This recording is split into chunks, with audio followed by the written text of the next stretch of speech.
പാനിപ്പൂരി ഇവിടുത്തെ ഏറ്റവും പ്രധാനപ്പെട്ട ഒരു ആഹാരമാണ്.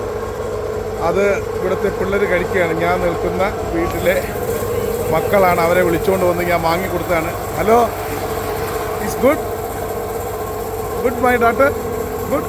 അച്ഛേ, പിള്ളേർ കഴിക്കുകയാണ് വളരെ സന്തോഷത്തോടെ. അവർ പാനിപ്പൂരി കഴിക്കുകയാണ്. ഇത് തേനും കൂടി ചേർന്നതാണ് കഴിക്കുന്നത്. അത് ഇവിടെ ഉണ്ടാക്കുന്ന രീതി ഇതാണ് കേട്ടോ. ഇങ്ങനെയാണ് ഇവിടെ ഉണ്ടാക്കുന്നത് പാനിപ്പൂരി. ഇത് അതിൻ്റെ വെള്ളമാണ്. ഇതൊക്കെ കൊടുക്കുകയാണ്. ഇതിങ്ങനെ കൊടുത്തുകൊണ്ടിരിക്കും, പിള്ളേർ ഇതിങ്ങനെ കഴിച്ചുകൊണ്ടിരിക്കും. നല്ല രസമാണ് ഇത് കഴിച്ചുകൊണ്ടിരിക്കുന്നത്. നല്ല രസമാണ് ഇത് കഴിക്കുന്നത്, കാണുമ്പോൾ നല്ല രസമാണ് ഇതിങ്ങനെ കഴിക്കുന്നത്. ഇതാണ് ഇവിടുത്തെ ഒരു പ്രധാനപ്പെട്ട ആഹാരം, പാനിപ്പൂരി. അത് ഇവിടുത്തെ എല്ലാ ഗ്രാമങ്ങളിലും ഇങ്ങനെ കൃത്യമായിട്ട് കൊടുക്കും.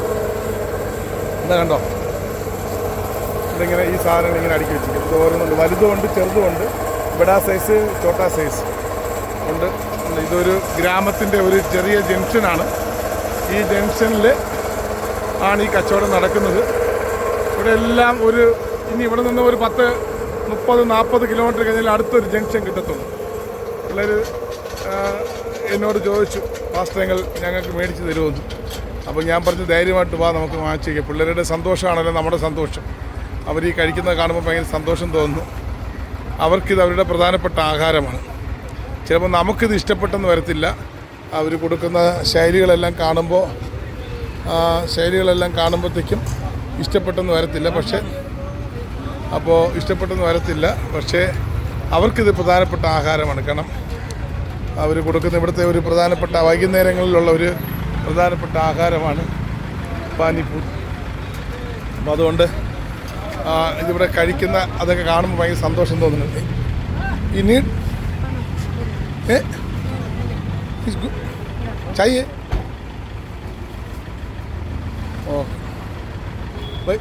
ഭയ്യ. അപ്പോൾ അവർക്ക് വീണ്ടും വേണമെന്ന്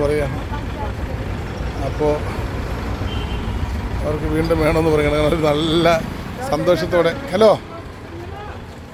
വീഡിയോ अच्छा है ये पानीपुरी, अच्छा है माय डॉटर, कम ये अच्छा है, गुड बोलिए, गुड.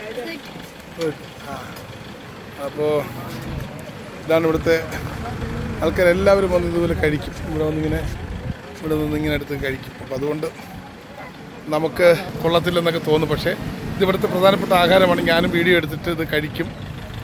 ഇത് നല്ല രുചിയാണ്. പിന്നെ വയറിന് നല്ല ഒരു ആശ്വാസം തരും. ഇതിനകത്തൊക്കെ ഒത്തിരി നല്ല പച്ചിലകൾ കൂടി ചേർന്നാണ് ഈ പാനിപ്പൂരി ഇവിടെ ഉണ്ടാക്കുന്നത്. അതുകൊണ്ട് നല്ല ടേസ്റ്റാണ്, നല്ല രുചിയാണ്. അപ്പം ഈ പ്രദേശങ്ങളൊക്കെ ഓർത്ത് നിങ്ങൾ പ്രാർത്ഥിക്കണം, ഇവിടുത്തെ സംവിധാനങ്ങൾ ഓർത്ത് പ്രാർത്ഥിക്കണം.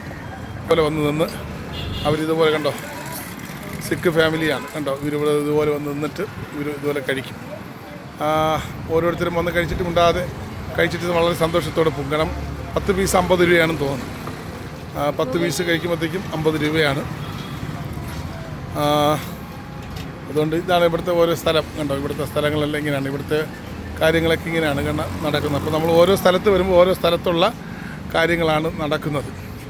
പഞ്ചാബ് ഒരു നല്ല ക്രിസ്തീയ അനുഭവമുള്ള, സിഖുകാരൊക്കെ നല്ല സ്നേഹമുള്ളവരാണ്. ഇവിടുത്തെ ആൾക്കാരൊക്കെ നല്ല സ്നേഹത്തിലാണ് ഓരോരുത്തരോടുത്ത് ഇടപെടുന്നത്.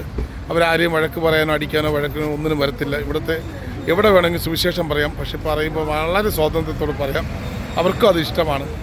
അതുകൊണ്ട് ഇവരെയൊക്കെ ഓർത്ത് നിങ്ങളും പ്രാർത്ഥിക്കണം. ഇവിടുത്തെ ഒരു വൈകുന്നേരത്തെ ഒരു സിസ്റ്റം നിങ്ങളെ ഞാൻ കാണിച്ച മക്കളെയൊക്കെ കൊണ്ട് ഗ്രാൻഡ് ചിൽഡ്രൻസിനെയൊക്കെ കൊണ്ടുവന്ന് നിർത്തിക്കുന്നുണ്ട്. സിഖ് കൊച്ചാണ് കണ്ട, അവൻ്റെ തലയിലൊക്കെ കെട്ടി. അപ്പോൾ ഇവിടെ നിന്ന് ഇതെല്ലാം വാങ്ങിച്ച് കഴിക്കുന്ന എല്ലാ ആൾക്കാരും വന്ന് വാങ്ങിച്ച് കഴിക്കുന്ന സ്ഥലമാണ്. അപ്പോൾ അതുകൊണ്ട് ഗ്രാമത്തിൻ്റെ രീതി അത് നിങ്ങളെ കാണിക്കാൻ വേണ്ടിയാണ് ഇവിടുത്തെ ഓരോ പ്രവർത്തനങ്ങൾ ഓർത്ത് പ്രാർത്ഥിക്കണം. ഇന്നലെ ഞാൻ കേരളത്തിലായിരുന്നു, പക്ഷേ ഇന്ന് ഞാൻ പഞ്ചാബിലാണ്. അപ്പോൾ ഓരോ സ്ഥലത്തും ഞാൻ പോകുമ്പോൾ എനിക്ക് അങ്ങനെ ഇന്നലെ ഞാൻ കേരളത്തിലായിരുന്നു, അവിടുത്തെ ഫുഡ് കഴിച്ചു. പക്ഷേ ഇന്ന് ഇവിടെ വന്ന് പഞ്ചാബിലെ ഫുഡാണ് കഴിക്കുന്നത്. അപ്പോൾ ഓരോ ദിവസത്തെയും ഷെഡ്യൂൾഡ് മാറിയാണ് നമ്മളെ ദൈവം പണിതിരിക്കുന്നത്. പൗലോസപ്പോസ്തലൻ ഇതുപോലെ ആയിരുന്നു. ഓരോ ദിവസം ഇന്ന് കൊരിന്തിലാണെങ്കിൽ നാളെ ഫിലിപ്പിയിലായിരിക്കും, മറ്റൊന്ന് എഫെസോസിലായിരിക്കും, ഗലാത്തിയിലായിരിക്കും. അങ്ങനെ ഓരോ കൊലസ്യ സഭയിലായിരിക്കും ഓരോ സ്ഥലത്തും പൗലൂസ് ഇങ്ങനെ മാറി മാറി സഞ്ചരിച്ച് അവനെ ദൈവം പാകപ്പെടുത്തി എടുത്തിരുന്നു. ഓരോ സ്ഥലത്ത് ചെല്ലുമ്പോൾ അവിടുത്തെ ആഹാരം കഴിക്കുവാനുള്ള ഒരു ശരീരമാക്കി അവനെ മെനഞ്ഞു ദൈവം. അതാണ് ഒരു മിഷണറിക്ക് വേണ്ട ഏറ്റവും വലിയ ക്വാളിറ്റി. അപ്പോൾ അത് നമുക്കുണ്ടാകണം. പലരും മിഷൻ പ്രവർത്തനത്തിൽ വന്നിട്ട് ഇവിടുത്തെ ആഹാരമൊന്നും കഴിച്ച് അവർക്ക് വയറിന് പിടിക്കത്തില്ല. അങ്ങനെ പലരും ദർശനങ്ങളെല്ലാം കളഞ്ഞ് കേരളത്തിൽ തന്നെ നിൽക്കുന്നുണ്ട്. പക്ഷേ അവിടെ നിൽക്കുന്നുണ്ട്. അപ്പോൾ അതുകൊണ്ട് നമ്മുടെ ശരീരത്തെ ദൈവം പാകപ്പെടുത്തി എടുത്തിട്ടാണ് ഓരോ സ്ഥലത്തേക്കും വിടുന്നത്.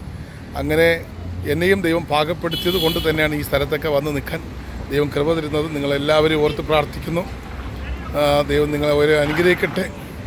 ദൈവത്തിൻ്റെ കൃപ കൂടെ ഉണ്ടായിക്കട്ടെ. എന്നെ ഓർത്ത് പ്രാർത്ഥിക്കണം. May God bless you.